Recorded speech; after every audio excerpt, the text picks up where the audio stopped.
Assalamualaikum warahmatullahi wabarakatuh. Pemirsa TVmu, Anda sedang menyaksikan pengajian live program Ramadan di rumah bersama TVmu, kemudian bekerjasama dengan MCCC dan Lazismu. Pada kesempatan ini, para pemirsa TVmu yang berbudiman, kita mempunyai tema tentang kebangkitan dakwah digital di masa pandemi COVID-19.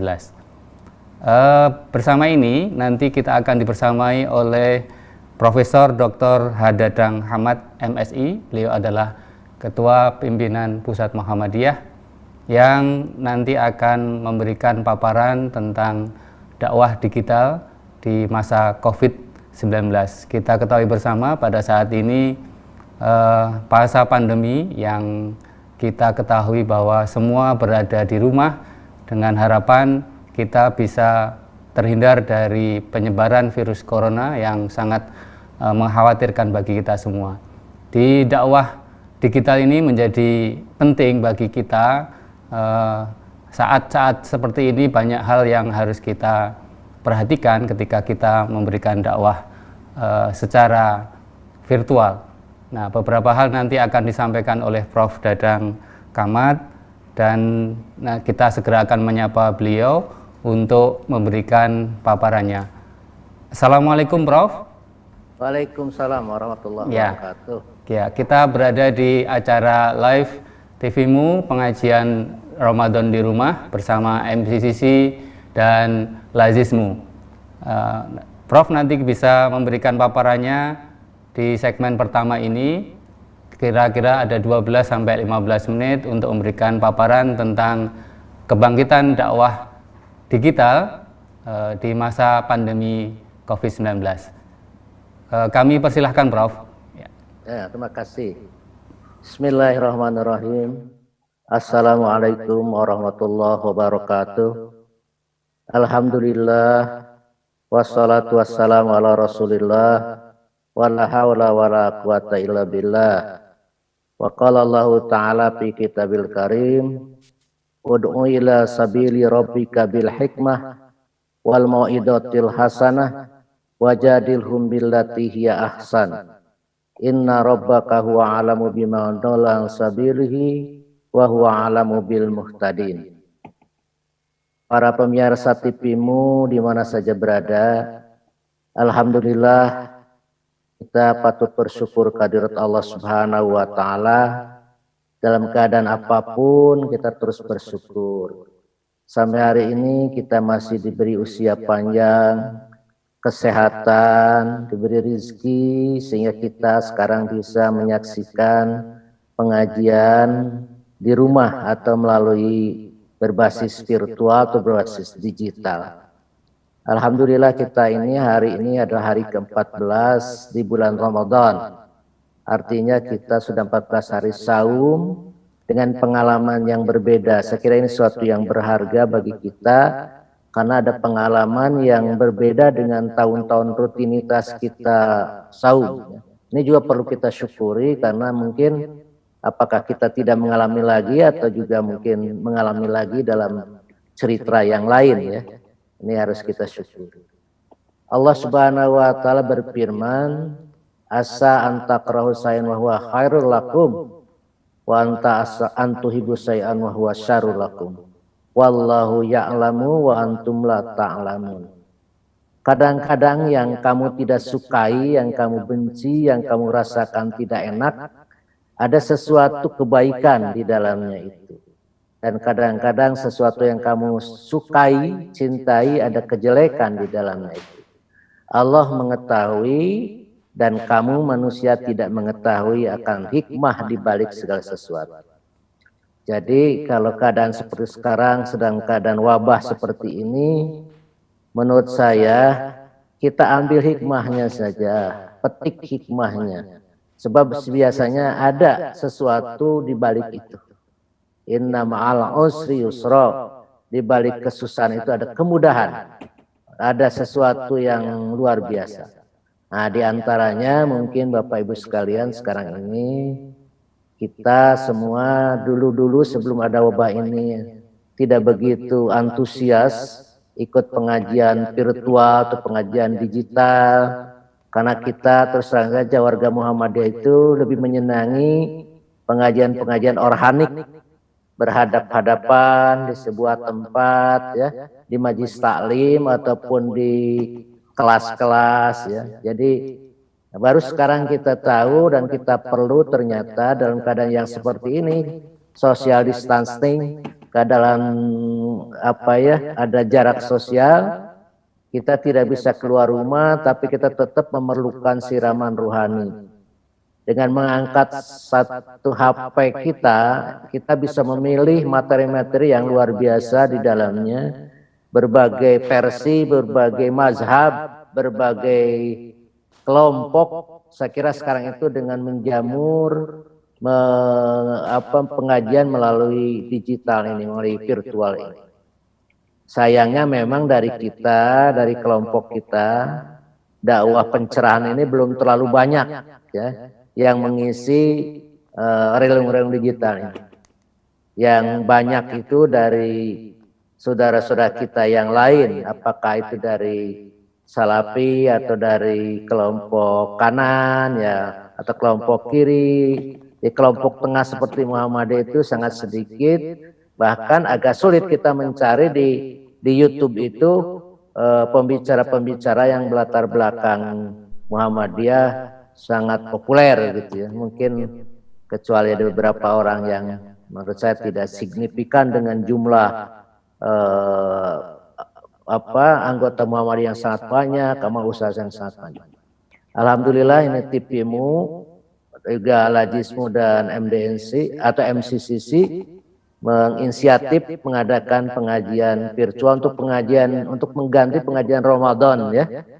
Karena dengan ini, saya kira ini merupakan satu hal yang perlu kita syukuri juga dari Allah, bahwa inilah salah satu sisi positif dari adanya wabah kita seperti itu. Sebab terus terang saja di zaman kita ini, zaman revolusi industri 4.0, sekarang itu peranan internet itu luar biasa. Kenapa terjadi revolusi industri 4.0? Karena ditemukannya internet, dan internet itu sekarang menjadi bagian yang tidak terpisahkan dalam kehidupan kita. Internet for things atau internet untuk semua, ya, mulai dari bisnis, pendidikan, politik, semua saja, hukum, kesehatan, termasuk juga ini dakwah. Kalau memang kita tidak bisa memanfaatkannya, sungguh luar biasa, sungguh merugi menurut saya.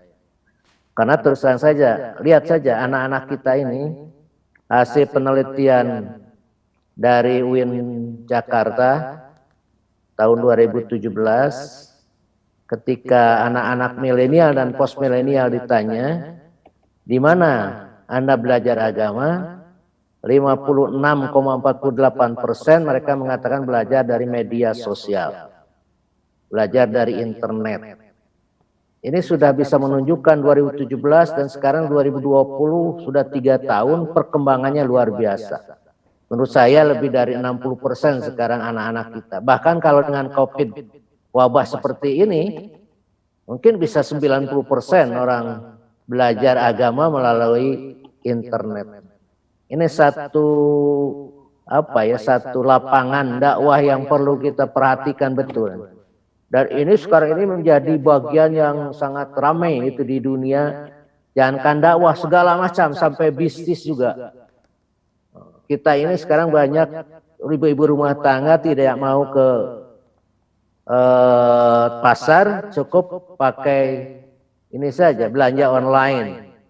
Dari mulai sayur, buah-buahan, segala macam, termasuk juga dakwah. Orang-orang sekarang itu kan mencari informasi mengenai hukum-hukum.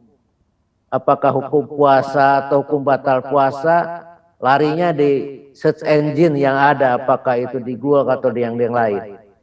Kalau ingin mendengarkan ceramah, dia cari.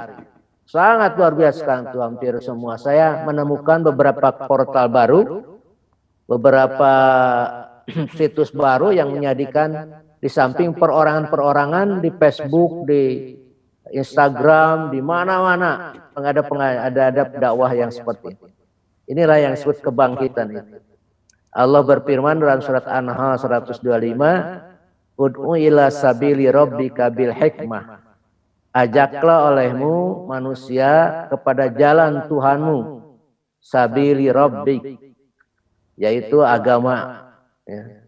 Bil hikmah, dengan cara hikmah. Hikmah itu pengetahuan, akal. Ya, kita ingin mencarikan metode, cara yang lebih sesuai dengan zaman. Jadi kalau zaman Nabi dulu itu dengan bilisan, terus zaman kesininya ada zaman kolam, ya. Bahkan Al-Quran juga dihimpun itu sudah pada zaman Utsman. Terus kesini dakwahnya berkolam, terus zaman audio visual, zaman linknya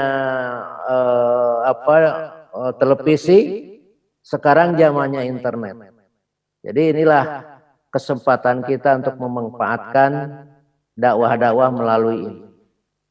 Sekali lagi, kalau kita tidak, ya gimana kita akan bisa menyebarkan dakwah pencerahan?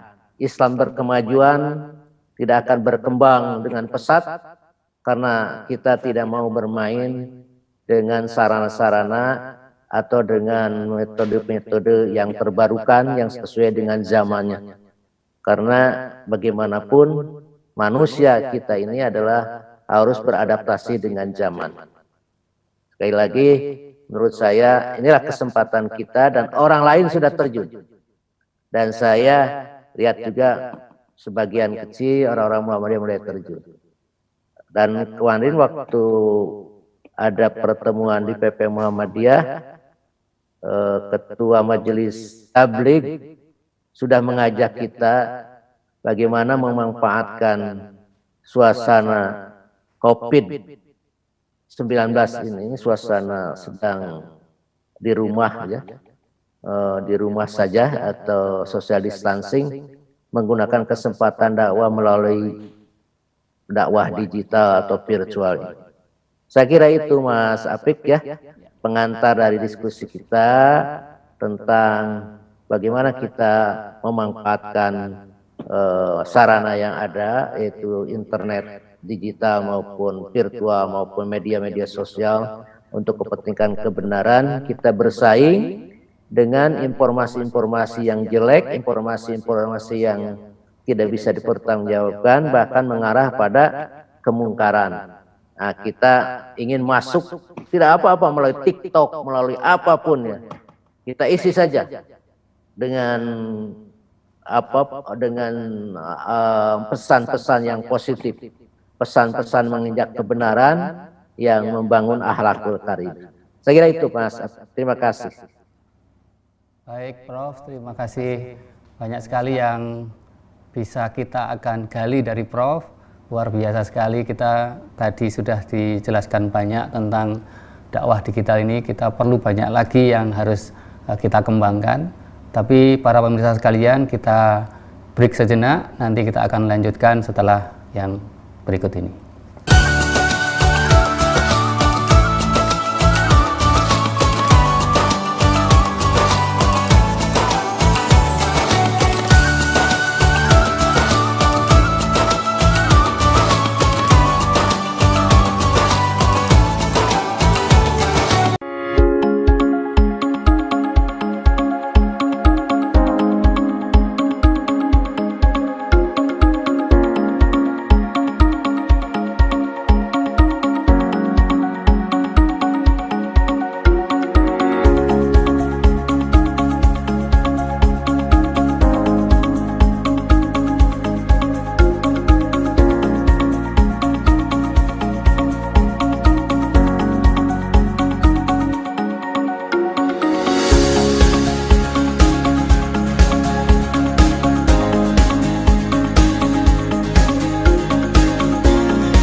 Selamat pagi untukmu yang selalu memulai dengan yang halal.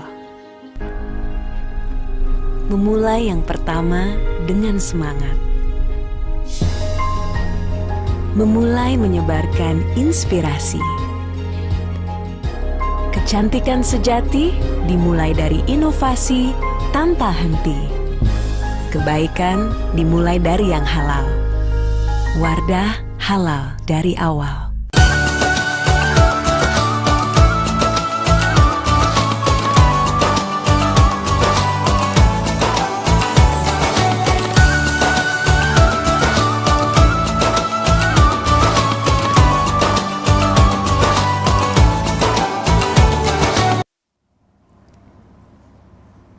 Ya, alhamdulillah kita masih di program Ramadan, live pengajian Ramadan di rumah bersama TVmu, didukung oleh MCCC, kemudian Lazismu.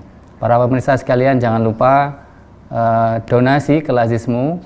Jangan diharapkan, apalagi dalam bulan Ramadan suci ini, kita harapkan sedekah, infak, dan sedekah zakat mal nanti bisa disalurkan lewat Lazismu yang tertera dalam layar Bapak Ibu sekalian. Oke. Baik, kita masuk di dalam segmen yang kedua. Saat ini kita akan bacakan pertanyaan-pertanyaan dari para pemirsa lewat WhatsApp. Prof, kita akan jawab dulu, sudah masuk pertanyaan lewat WhatsApp. Oke. Kami bacakan, ini dari Mas Adnan dari Metro Lampung. Apakah tantangan dakwah digital baik internal maupun eksternal di era COVID dan solusinya? Mungkin Prof bisa disampaikan jawabannya dari Lampung, Prof. Saya kira tantangannya itu ialah pertama dari sisi pendakwah itu sendiri harus siap dengan konten-konten yang dikemas sedemikian rupa, yang ringkas, jelas, karena di media sosial atau di dunia digital itu tidak bisa berbicara terlalu panjang lebar. Ya. Kita to the point, tetapi berisi. Ya. Mungkin tidak ada humor-humor seperti di dunia nyata ya. Jadi seperti itu. Yang keduanya ini menjadi hambatan adalah faktor juga komunikasi yang biasanya kita harus berdua arah, ini kan searah ya. Biasa komunikasi dua arah, ini searah. Kadang-kadang kita tidak mempunyai semacam mood untuk bicara ya, itu. Dan yang ketiga mungkin ada hambatan-hambatan semacam internet ataupun di daerah-daerah tertentu kan tidak bisa menangkap sinyal yang baik umpamanya. Itu juga gangguan yang disebabkan oleh terhadap dakwah digital seperti ini. Di samping juga gangguan-gangguan yang ada di itu Pak. Sampai kelebihannya adalah kita bisa menontonnya kapan saja, jam berapa saja kita bisa di saving, bisa disimpan dulu, lalu kita bisa nonton dalam waktu-waktu yang senggang gitu. Jadi kita bisa rekam dalam HP kita dan bisa kita putar lagi kapanpun kita maunya. Itu mungkin ada kelebihan dan kekurangan di dakwah digital. Baik Prof, kita lanjutkan dengan pertanyaan dari WhatsApp lagi. Ini dari Deni Ana dari Jepara menanyakan bagaimana menurut Prof berkenaan dengan ibu-ibu Aisyah yang di daerah yang kurang melek dalam IT, yang menganggap apa-apa yang ditayangkan itu termasuk ghibah, Prof. Ya, termasuk ghibah, malah jadi pemikiran bahwa apa-apa yang ditanyakan itu dianggap pamer. Bagaimana memberikan pengertian pada mereka? Ya. Saya kira itu memang masyarakat kita kan masyarakat yang tidak seperti digambarkan dalam secara keseluruhan. Masih ada masyarakat kita yang tidak melek digital, yang tidak melek virtual ya, yang bahkan yang tidak mempunyai HP juga masih banyak ya. Walaupun HP kita itu berjumlah hampir 360 juta HP, sedangkan penduduk hanya 260 juta, jadi kelebihan 100 juta HP. Karena ada orang yang punya dua, tapi ternyata banyak orang yang tidak mempunyai HP yang Android yang berbasis HP pintar yang bisa mengakses gambar, mengakses suara dan lain-lain seperti itu. Nah, ini bisa diakali oleh pimpinan ranting atau pimpinan cabang mengadakan nonton bersama, katakan nonton bersama TV-mu atau nonton bersama ada putar dari YouTube yang menyajikan mubalik Muhammadiyah, mubalik kemajuan. Itu bisa diambil cara seperti itu. Jadi kita memakai cara yang seperti itu. Ada beberapa cara ya. Dia di antaranya ya kita nonton bersama ataupun kita bisa dalam bentuk audio visualkan ya, dalam bentuk pakai layar lebar gitu seperti itu. Saya kira itu mungkin ya, teman-teman. Yang berkaitan dengan pemahaman ghibah tadi gimana, Prof? Mungkin bisa diklarifikasi.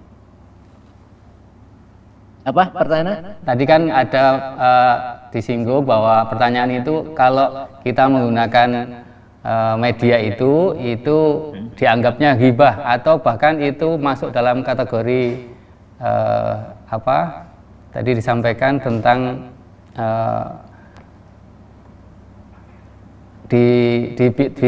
dibid'ahkan ya tadi ya. Oh iya. Ya, oke. Ya, saya kira bid'ah itu kan dalam bidang akidah ya dan bidang ibadah mahdoh. Tapi kalau dalam bidang muamalah, metode dakwah itu tidak bid'ah, justru kreativitas ya. Saya kira justru kita harus memperbanyak kata Pak Din Samsudin itu bid'ah di bidang muamalah, bidang duniawi. Nah, itu kan pakai HP, pakai laptop itu sesuatu yang keharusan sekarang, itu bukan bid'ah, bahkan mendapat pahala kalau kita pakai dakwah pakai dunia digital sekarang itu ijtihad namanya itu. Ijtihad. Kalaupun salah dapat pahala 1 bagian, kalau benar dapat 2 bagian ajroni. Nah, ajrun wahidun, kalau salah kalau 2 ajroni, jadi mendapat 2 pahala. Ini ijtihad dalam bentuk metode dakwah, saya kira itu. Ya, kita sambung kembali dengan pertanyaan di WhatsApp. Ini dari Ibu Umi di Lombok. Mohon pencerahan bagaimana menyikapi berita-berita yang beredar di situasi saat ini, terkadang membuat kegaduhan dan panik. Sebagai masyarakat, apakah ada tips untuk memilah dan memilih berita yang benar? Ya, jadi memang kita bisa tidak bisa memungkiri konten-konten yang ada di media sosial, di media-media online itu tidak semuanya benar ya. Apalagi zaman kita ini zaman post-truth itu zaman pasca kebenaran, zaman bullshit, zaman dimana orang berkata tidak berdasarkan fakta-fakta untuk kepentingan politik, kepentingan bisnis, mungkin mereka mengeluarkan omongan atau pembicaraan yang mereka tidak pikir dampaknya terhadap masyarakat. Untuk itu bagi kita orang-orang yang dididik dalam kebaikan oleh Muhammadiyah, kita harus bisa melihat dan memakai akal pikiran apakah berita itu memang dikeluarkan oleh otoritas resmi atau tidak. Yang kedua, apa berita itu juga bermanfaat atau tidak. Yang ketiga, apakah berita itu berita yang kira-kira memberikan satu feedback baik kepada kita. Oleh karena itu, kita dilarang pertama langsung mempercayai berita, baik itu berita baik atau berita buruk. Jadi harus ada dicek kembali, ya. Kalau teman-teman yang biasa melacak berita itu biasa kan dikomparasi dengan dengan media mainstream ya. Apa ada di mainstream atau tidak? Kalau tidak ya kita tidak pakai. Yang kedua, kita juga jangan men-share kembali, jangan posting kembali berita-berita yang kira-kira tidak bisa kita pertanggungjawabkan, tidak bisa kita percayai, kita ragukan. Bahkan saya anjurkan pada semua saja, kita tidak usah merepost atau memposting kembali berita ataupun tulisan-tulisan yang kita terima di WA ataupun di media sosial kita. Cukup kita saja, ya. Apalagi berita yang jelek mengenai umat Islam, mengenai tokoh Islam. Itu surat An-Nur ayat 11 sampai 21 itu khusus membicarakan larangan kita untuk menyebarkan berita bohong atau berita-berita yang tidak baik. Itu Mas Ya, baik. Terima kasih Prof. Tadi sangat jelas para pemirsa sekalian. Tadi sudah dijelaskan oleh Prof. Apabila kita mendapatkan berita atau informasi, kita ada 2 tip yang harus kita pegang sebagai pedoman. Yang pertama, larangannya adalah harus tabayun, harus klarifikasi. Kemudian yang kedua adalah dari Prof menyampaikan bahwa kita dilarang share kembali, ya, apalagi nanti mengenai kejelekan, apalagi kita sama Muslim itu dilarang sekali menyebarkan kejelekan orang lain. Baik para pemirsa sekalian, kita akan jeda sejenak setelah iklan berikut ini.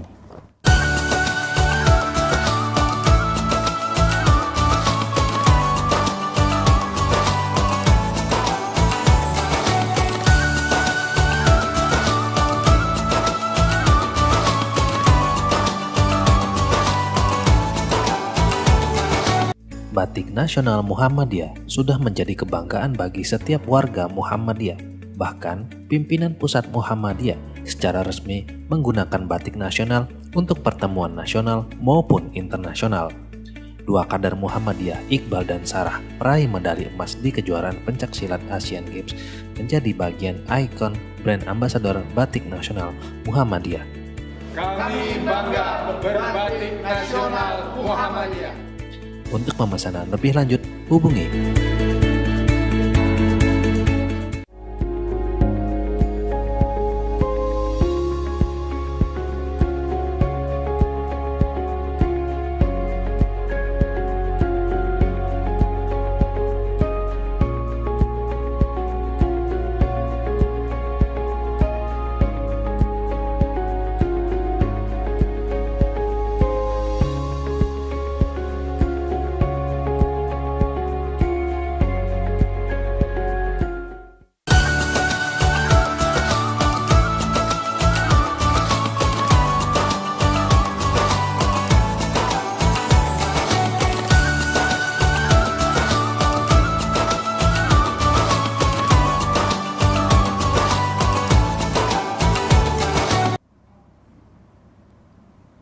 Ya, pemirsa sekalian, TV-mu yang berbahagia, kita masih ada di program pengajian di rumah saja bersama Prof. Dadang Hamad, beliau pimpinan pusat Muhammadiyah.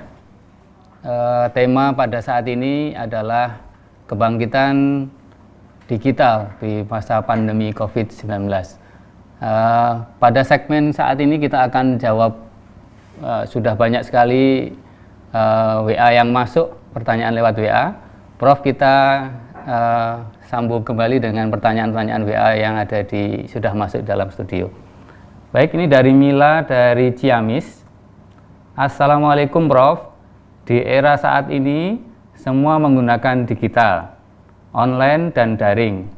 Kemudian bagaimana kita mengelola informasi yang baik dan benar agar dapat dikonsumsi dengan baik? Monggo Prof, kami persilahkan. Saya kira hampir sama dengan pertanyaan yang Ibu dari Lombok tadi.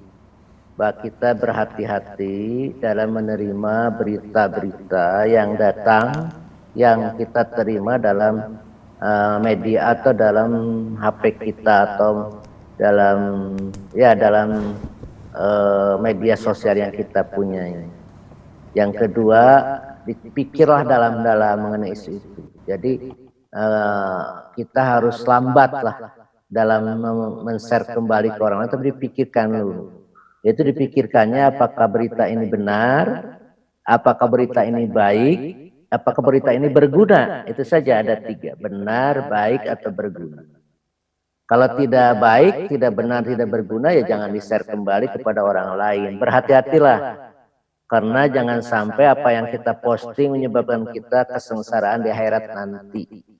Karena semua amal perbuatan kita, baik ucapan, terus pekerjaan tangan, kaki, pikiran, semua akan ditanya oleh Allah Subhanahu wa Ta'ala. Oleh karena itu, daripada kita susah, banyak masalah nanti karena kita salah posting atau memposting hal yang tidak baik, kata Nabi, diam itu lebih baik, ya.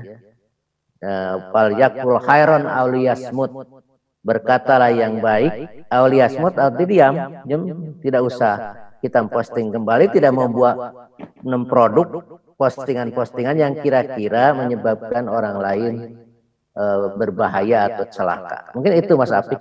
Ya, baik Prof, tadi sudah disampaikan cukup jelas. Pertanyaan dari WhatsApp dari Ciamis tadi kita harus hati-hati, kemudian kita harus pikirkan benar, baik, atau berguna. Kita baca kembali Prof, pertanyaan dari Abidah Jawa Timur.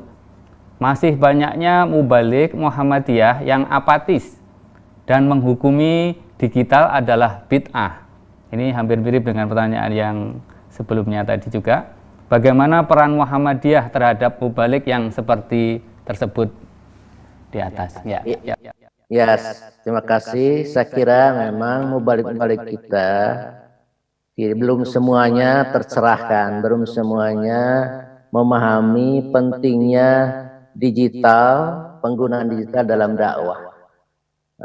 Saya sering ke daerah yang pelosok-pelosok, itu masih banyak mubalik-mubalik kita yang memang perlu ada penjelasan lebih lanjut oleh pimpinan-pimpinan Muhammadiyah di daerah ataupun di wilayah, di cabang ataupun di ranting berkenaan dengan mubalik. Ini juga tugas dari majelis tabligh di lapisan-lapisan itu. Saya kira perlu ada terus-menerus penataran, penjelasan kucing kepada mubalik-mubalik kita melalui majelis-majelis tabligh tentang perlunya atau tentang pentingnya kita berdakwah melalui media yang terbarukan ini. So kalau daerah-daerah tradisional, saya bisa memaklumi karena mereka masih menggunakan pendekatan organik dalam dakwah, masih harus bertatap muka. Tapi daerah-daerah yang sudah maju, sibuk, seperti halnya di kota-kota besar, waktu itu sangat sempit, tidak lagi bisa mendatangi pengajian karena kesibukan-kesibukan mereka. Yang kedua, oleh karena itu mereka mungkin lebih tertarik kalau mereka belajar agama itu dari digital itu, dari media-media online. Itu mungkin Mas Apik ya, seperti itu. Ya, baik Prof. Jadi sudah jelas sekali. Kita baca kembali pertanyaan melalui WhatsApp. Bagaimana Prof cara sosialisasi tentang materi dakwah, khususnya masalah ketarjihan, agar sinergi dari ranting sampai ke pusat? Sukron dari Pak Darmadi di Solo. Materi dakwah tentang kebersihan. Tentang ketarjihan, Prof. Ketarjihan, ya. Kebersihan ya? Ketarjih, masalah tarjih, Prof. Yang ada di tarjih, Prof. Kurang kedengaran ya? Ya. Ada hambatan online nih. Oke.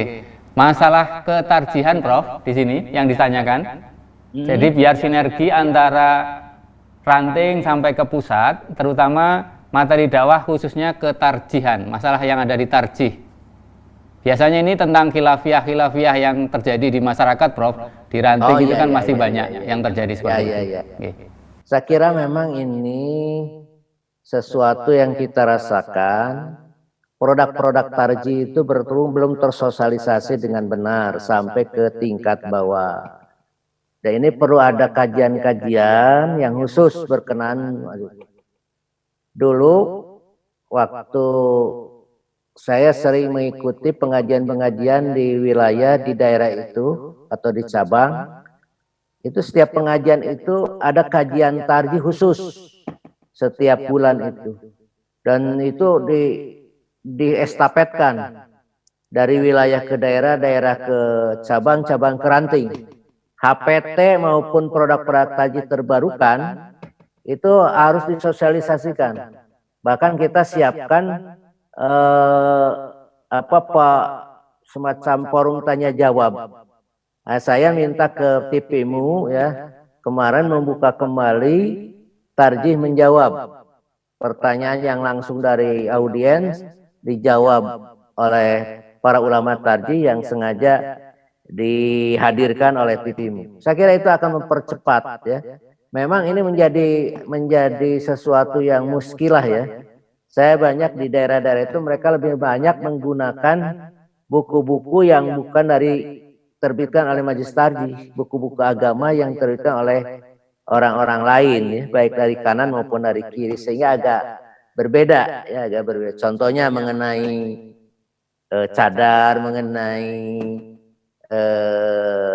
pakaian juga itu agak lain karena mereka memakai standar yang lain, tidak memakai standar dari buku-buku tarjih kita.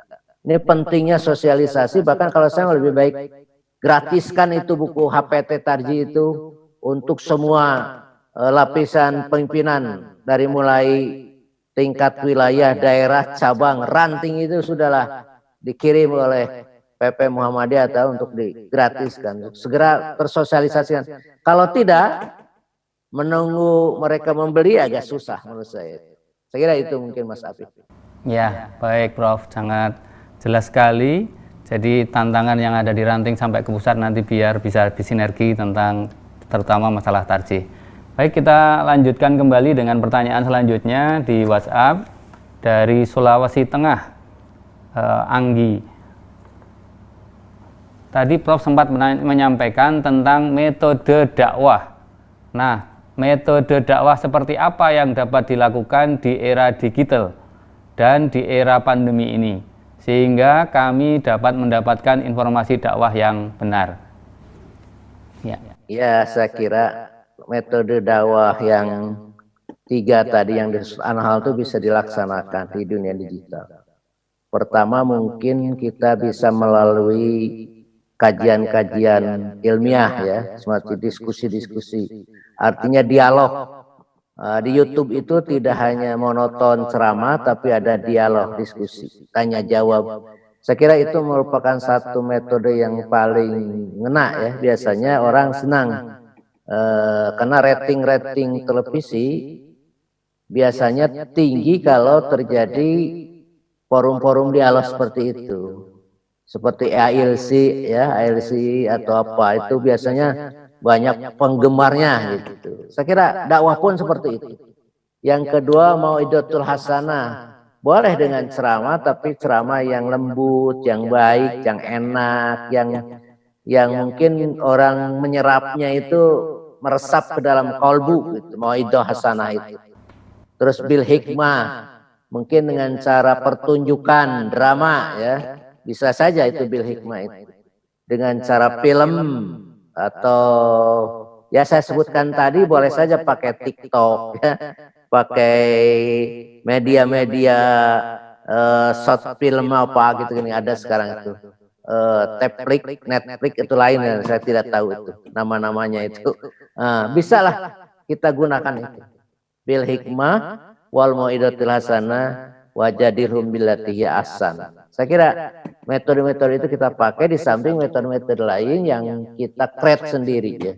Allah sendiri membebaskan pada kita untuk mengkreasi metode dakwah. Ya, baik Prof. Oke, ya. Kita sambung kembali Prof, ada pertanyaan lewat WhatsApp ini dari Tidore. Ya, dari Mas Dandi dari Tidore.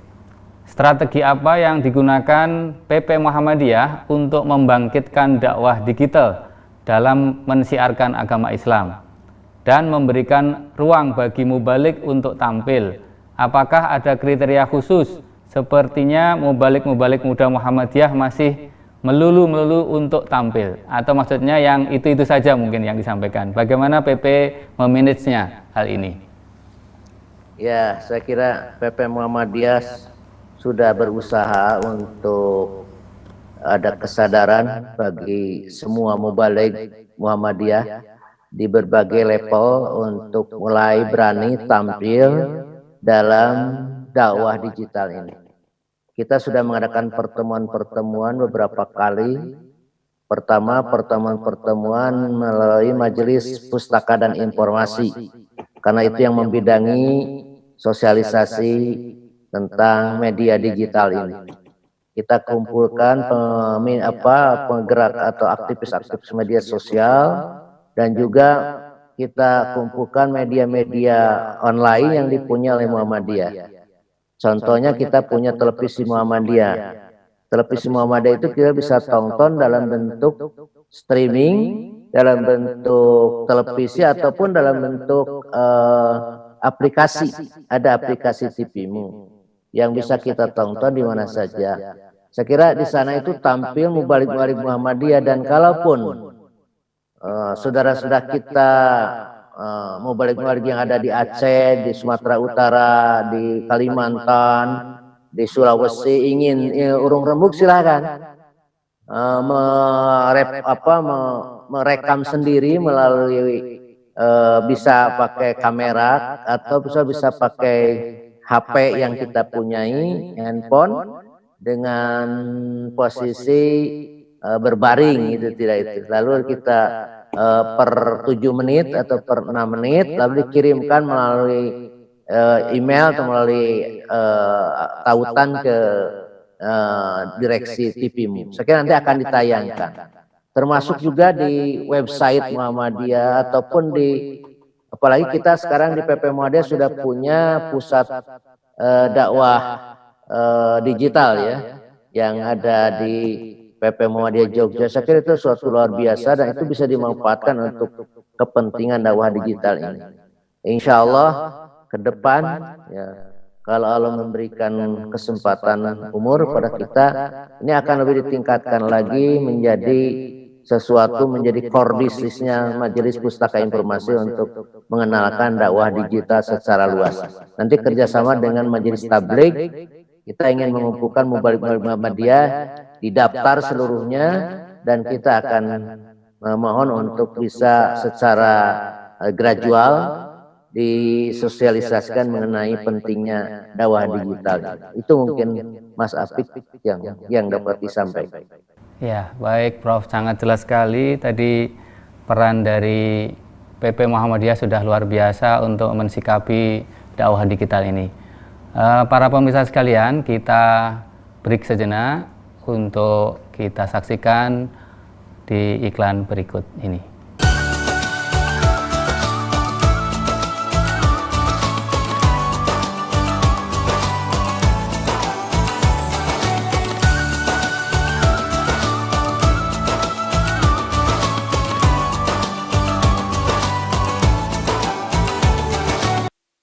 Suara Muhammadiyah sebagai amal usaha resmi Muhammadiyah hadir untuk menjadi bagian jamaah Muhammadiyah dalam memfasilitasi kebutuhan perjalanan dan pendampingan ibadah umroh jamaah Muhammadiyah. SM Tour and Travel hadir dengan 2 program utama, program umroh dan haji khusus, program perjalanan untuk domestik dan internasional. Mari bergabung bersama SM Tour and Travel untuk menikmati ibadah umroh Anda lebih khusyuk dan nyaman. Selamat pagi untukmu yang selalu memulai dengan yang halal. Memulai yang pertama dengan semangat. Memulai menyebarkan inspirasi. Kecantikan sejati dimulai dari inovasi tanpa henti. Kebaikan dimulai dari yang halal. Wardah halal dari awal.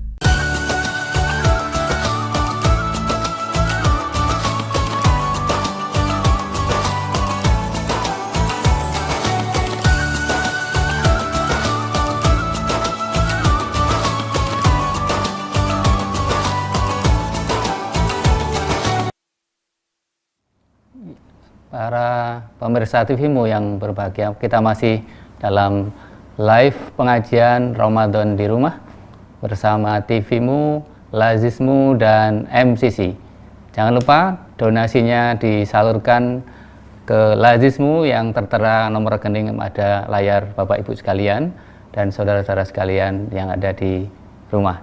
Baik, kita luar biasa Prof, ini sudah masuk di sesi yang terakhir, tapi masih banyak sekali WhatsApp yang masuk bertanya tentang dakwah digital, terutama pada saat pandemi ini. Kita akan jawab pertanyaan dari Pak Saiful Hadi dari Medan. Menggarap dakwah digital harus digarap serius. Kapan Muhammadiyah mengeluarkan panduan, tuntunan, atau teknis dakwah digital? Mungkin Prof bisa diklarifikasi dengan pertanyaan ini. Ya, baik Pak. Ini ada kontributor TVmu di Medan ya, Pak Samsul Hadi. Terima kasih Pak Samsul Hadi. Saya kira insya Allah ini agak telat kita itu, terus terang saja. Panduan cara berdakwah berdasarkan digital. Tetapi yang sifatnya parsial itu sudah ada ya. Tinggal kita ingin ada semacam panduan lengkap, nanti MPI yang menyusun bekerja sama dengan majelis tabligh dan juga majelis-majelis yang terkait untuk menyusun panduan seperti itu. Terima kasih atas usulnya Pak Samsul Hadi. Dan insya Allah secepatnya lah sebelum tahun baru, insya Allah kita mudah-mudahan ini wabahnya segera berlalu. Dan kita sedang menyusun ensiklopedia Muhammadiyah, sedang menyusun beberapa buku termasuk itu. Tapi ini terhambat oleh pertemuan-pertemuannya untuk menyelesaikan dari panduan-panduan itu. Makasih. Ya, baik. Jadi sudah dijawab pertanyaan dari Medan. Kita lanjutkan ke pertanyaan berikutnya dari Aceh, dari Fatayat. Bagaimana mengontrol dakwah digital yang sangat mudah diakses dan liar di medsos? Dikhawatirkan akan menyebarluaskan kajian itu tanpa proses pemeriksaan terlebih dahulu, sehingga menimbulkan kontroversi. Ya, ini mungkin banyak sekali Prof yang bertanya tentang hal ini. Bisa diklarifikasi bagaimana cara mengontrol dakwahnya yang digital ini? Saya kira agak sulit ya, karena ini dakwah digital itu open space ya.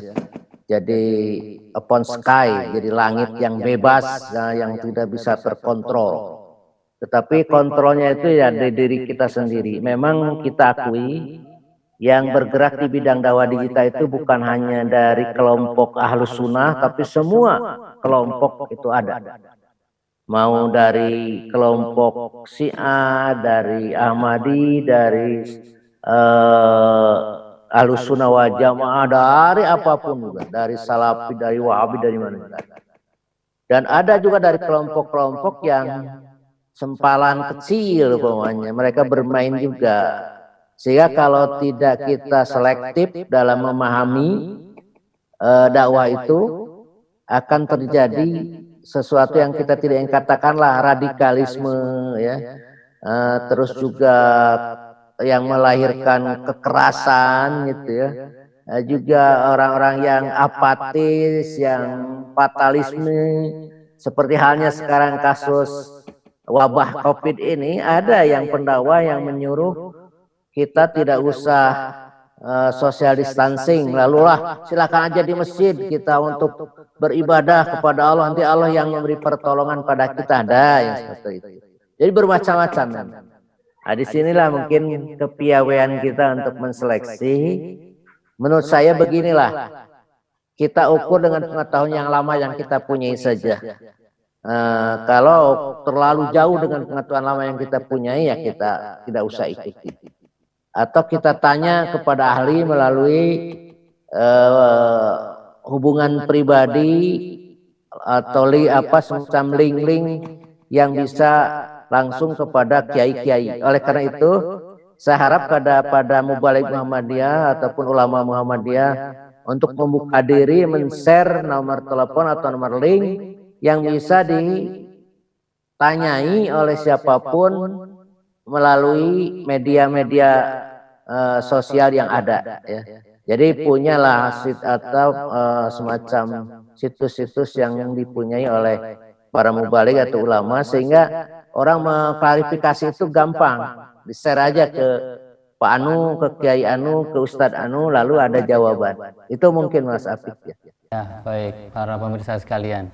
Tadi sudah dijelaskan bagaimana cara mengontrol dakwah digital secara jelas. Kita sambung lagi dengan pertanyaan berikutnya dari Palembang. Jadi nampaknya masih didominasi Sumatera tadi ya.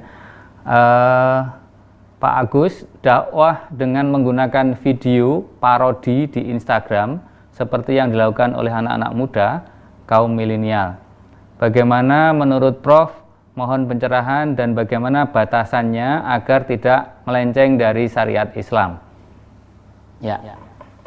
Ya, sekira tadi saya sudah katakan ya.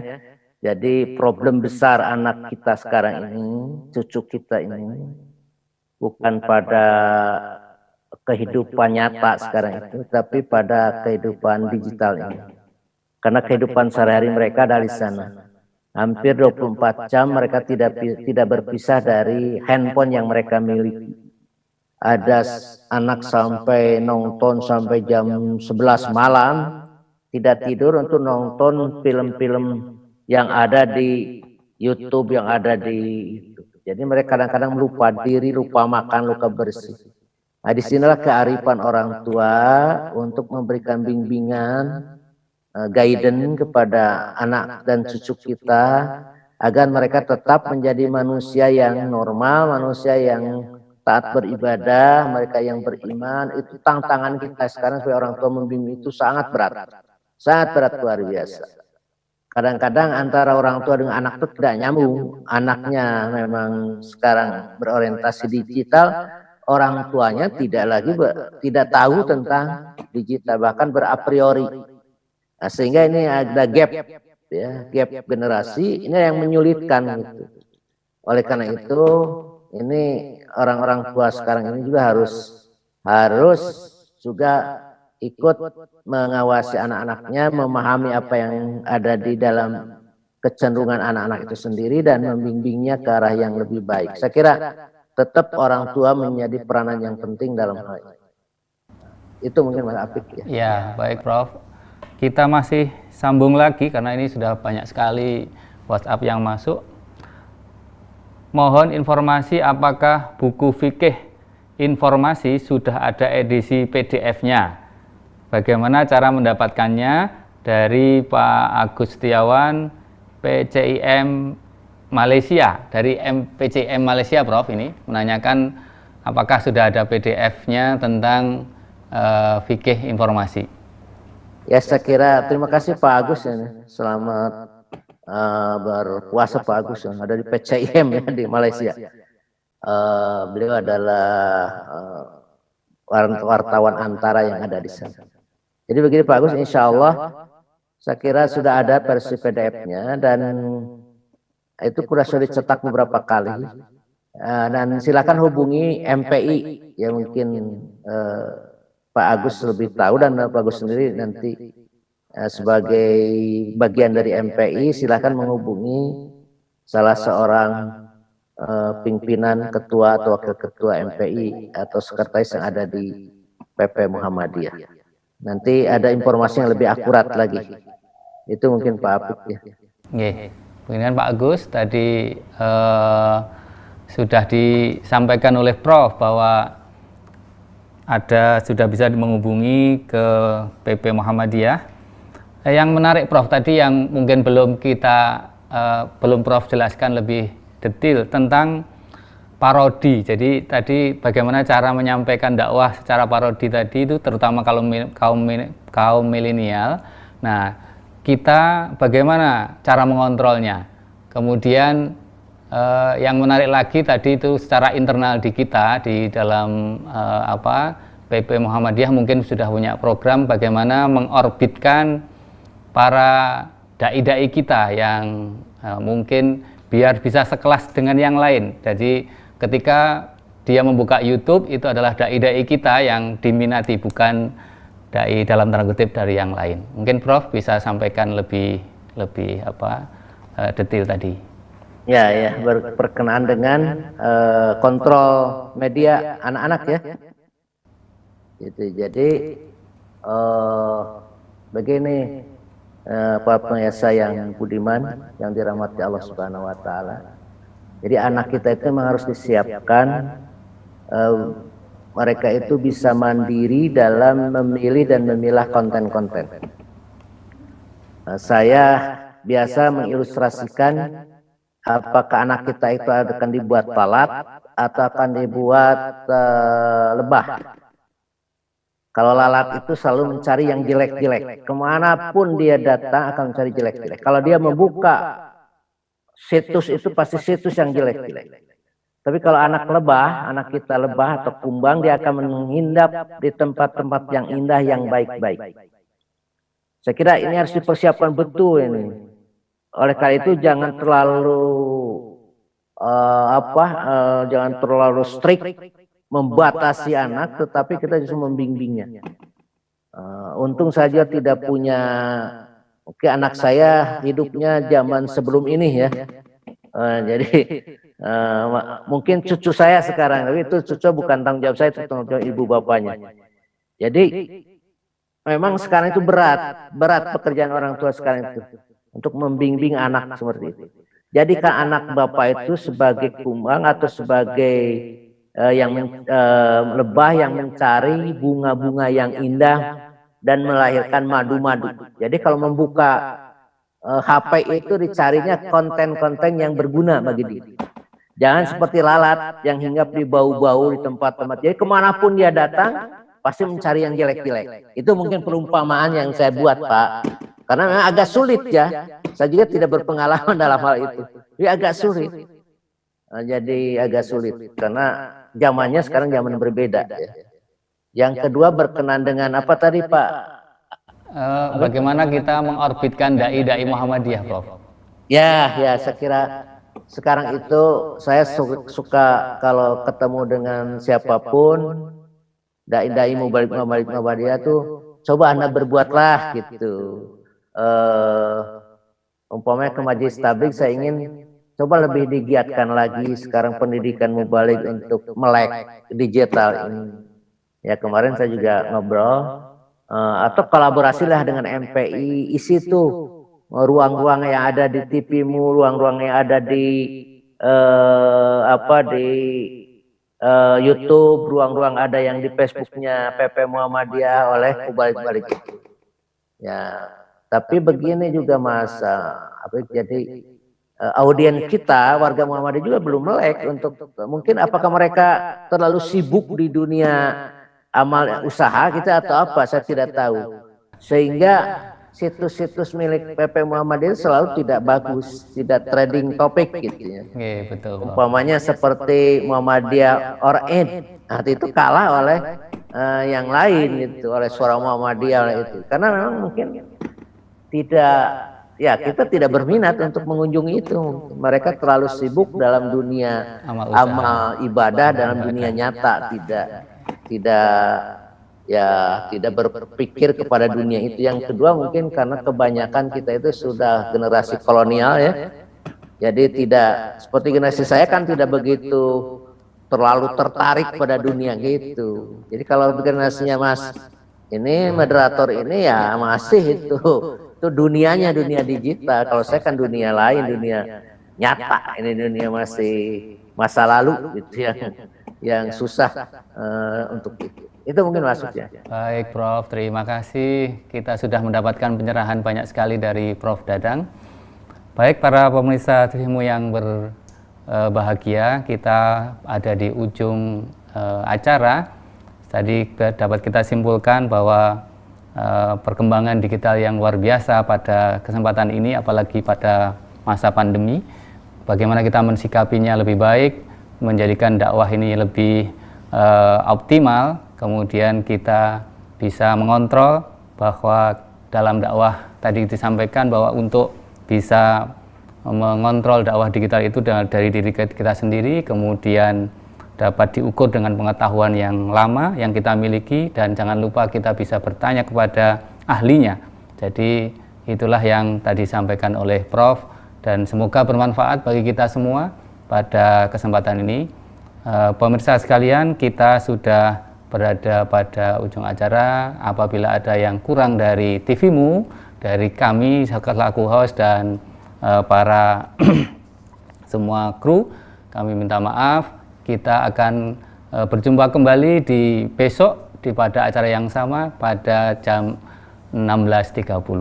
Demikian, sekiranya kami mohon maaf apabila ada kesalahan. Assalamualaikum warahmatullahi wabarakatuh.